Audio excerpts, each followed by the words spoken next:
Pengertian investment. Investment merupakan salah satu bentuk penanaman modal oleh individu atau perusahaan dengan tujuan untuk memperoleh keuntungan di masa depan. Dalam akuntansi, investasi biasanya tercatat sebagai aset.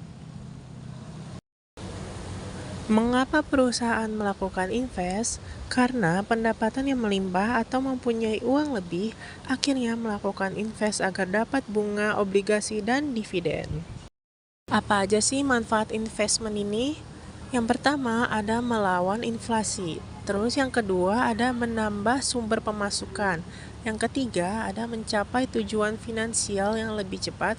Lalu yang keempat ada terhindar dari hutang. Apa aja sih jenis investment itu? Yang pertama ada debit investment, lalu yang kedua ada share investment. Debt investment, bentuk investasi yang dimana seorang investor atau perusahaan meminjamkan uang kepada entitas lain dengan imbalan bunga dan pengembalian pokok pada waktu tertentu. Dalam konteks akuntansi, debt investment termasuk dalam kategori aset karena memberikan hak kepada investor untuk menerima arus kas di masa depan. Ada dua kategori debt investment. 1. Trading, membeli untuk diperjualbelikan di waktu dekat dan terdapat penyesuaian nilai wajar. 2. Held for collection, beli untuk disimpan dan tidak dijual sampai jatuh tempo agar mendapat bunga.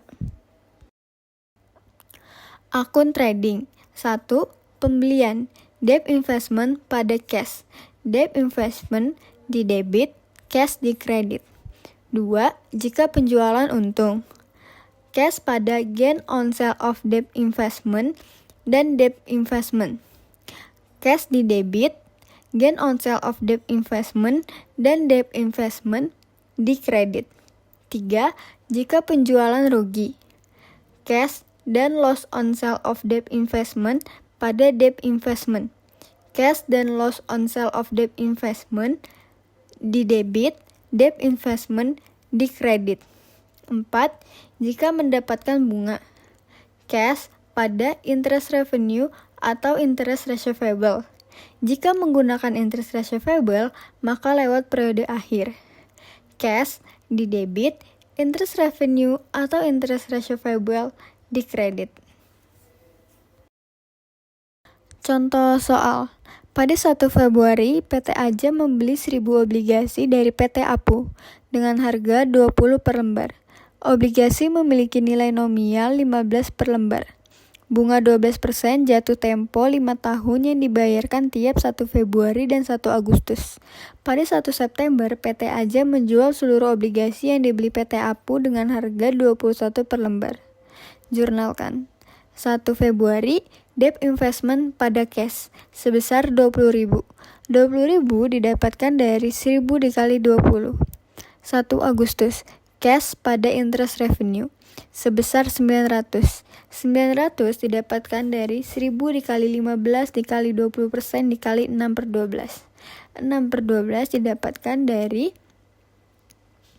Maret sampai dengan Agustus. 1 September, cash pada gain on sale of debt investment dan debt investment. Cash sebesar 21.000, gain on sale of debt investment sebesar 1.000, debt investment sebesar 20.000. 21.000 didapatkan dari 1000 dikali 21. Akun adjusting entries trading. Yang pertama, untuk bunga akhir tahun, interest receivable pada interest revenue. Yang kedua, adjusting fair value ketika untung, fair value adjustment pada unrealized gain income. Yang ketiga, adjusting fair value ketika rugi, unrealized loss income pada fair value adjustment. Memakai unrealized karena belum menjual obligasi, jadi belum terrealisasikan untung atau ruginya. Contoh soal adjusting entries. PT Suni memulai bisnis pada 1 Januari dan memiliki data sebagai berikut. Trading dengan cost 120.000 dan fair value sebesar 125.000. Non-trading dengan cost 100.000 dan fair value sebesar 96.000. Buatlah jurnal penyesuaiannya. fair value adjustment trading pada unrealized gain income sebesar 5.000. Mendapat 5.000 dari 125.000 dikurang 120.000. Lalu unrealized loss income pada fair value adjustment non trading sebesar 4.000. 4.000 dari 96.000 dikurang 100.000. Lalu soal yang kedua, pada 1 Desember PT AJA membeli 1.500 lembar obligasi dari PT ADA dengan harga 10 per lembar.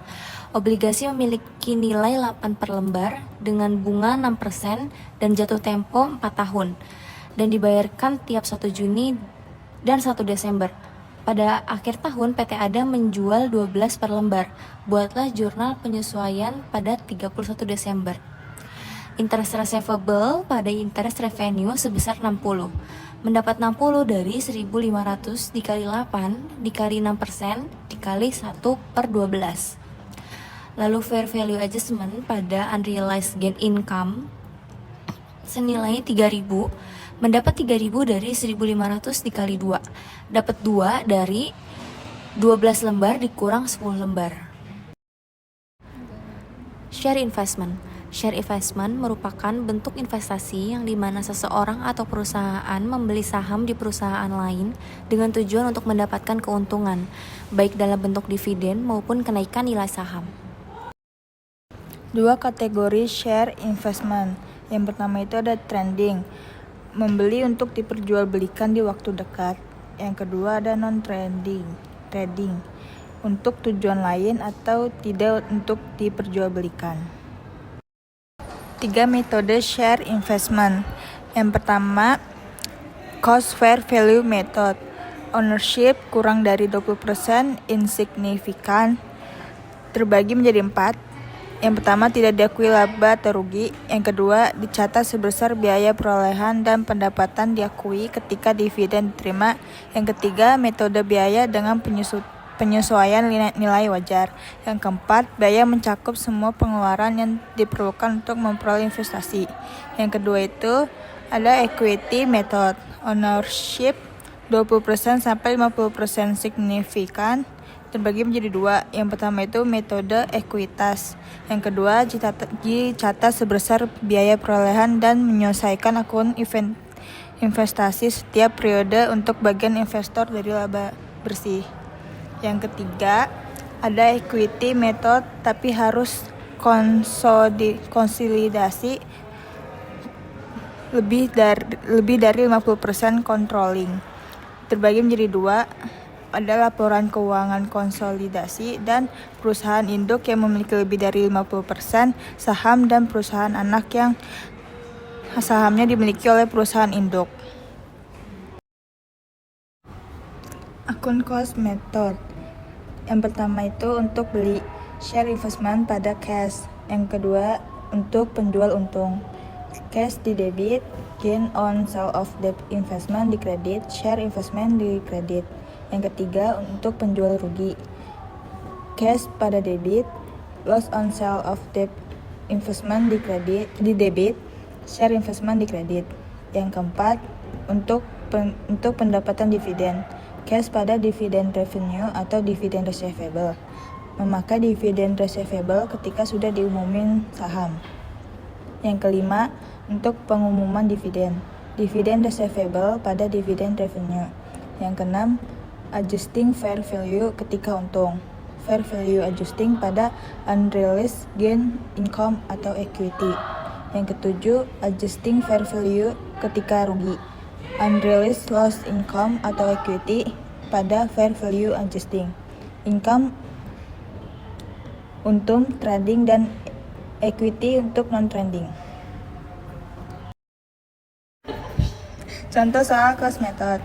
Pada 1 Januari PT AJA membeli 10.000 lembar saham dari PT AGA dengan harga 10 per lembar.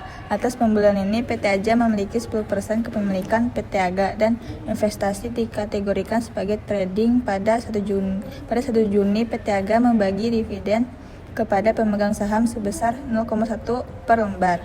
Pada 1 Agustus PT AJA menjual seluruh saham ke PT AGA dan memperoleh keuntungan sebesar 1 per lembar. Jurnalkan. 1 Januari Share investment pada cash sebesar 100.000. Dapatnya 10.000 dikali 10 jadi 100.000. Jurnal 1 Juni cash pada dividen revenue sebesar 1.000. Dapatnya 10.000 dikali 0,1. Pada jurnal 1 Agustus cash sebesar 110 di debit, gain on sale of debt investment sebesar 10.000 di kredit, share investment sebesar 100.000 pada kredit. Cara dapatnya 1 kali 10.000 dan 10.000 dikali 10. Pada 1 Januari, PT AJA membeli 10.000 lembar saham dari PT AGA dengan harga 10.000 per lembar. Atas pembelian ini, PT AJA memiliki 10% kepemilikan PT AGA dan investasi dikategorikan sebagai trading pada 31 Desember. Diketahui nilai wajarnya sebesar 1. Jurnal PT AJA pada 31 Desember yaitu fair value adjustment di debit sebesar 10.000 dan unrealized gain income sebesar 10.000 di kredit. Cara penghitungannya 10.000 dikali 1. Kenapa kita pakai akun unrealized gain income? Karena belum dijual dan jadi masih belum direalisasikan. Selanjutnya ada jurnal equity method. Yang pertama ada pembelian. Akunnya itu share investment di debit, cash di kredit. Yang kedua itu ada penjualan ketika untung.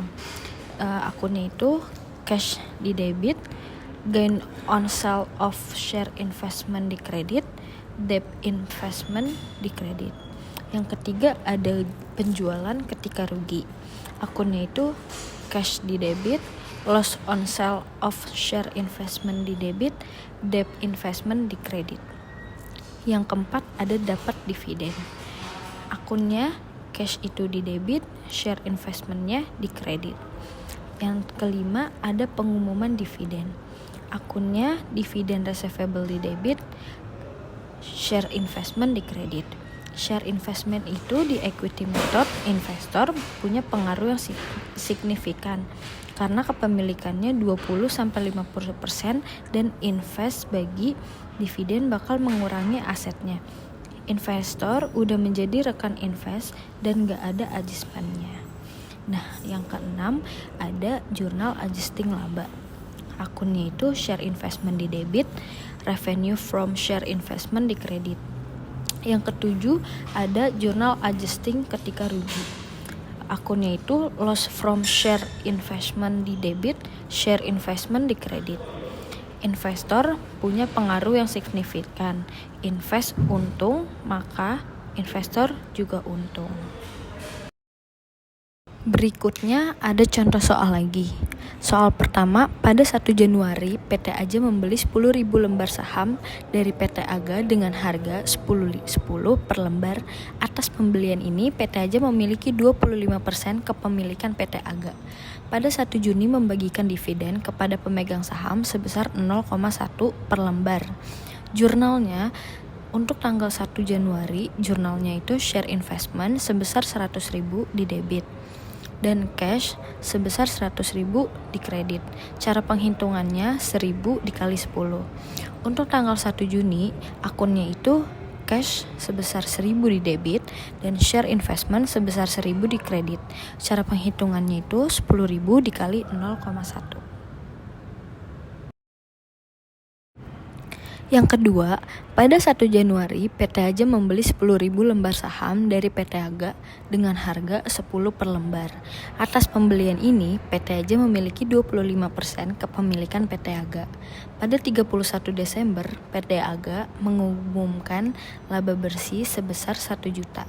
Jurnalnya pada tanggal 31 Desember, share investment sebesar 250 di debit, revenue from share investment sebesar 250 di kredit.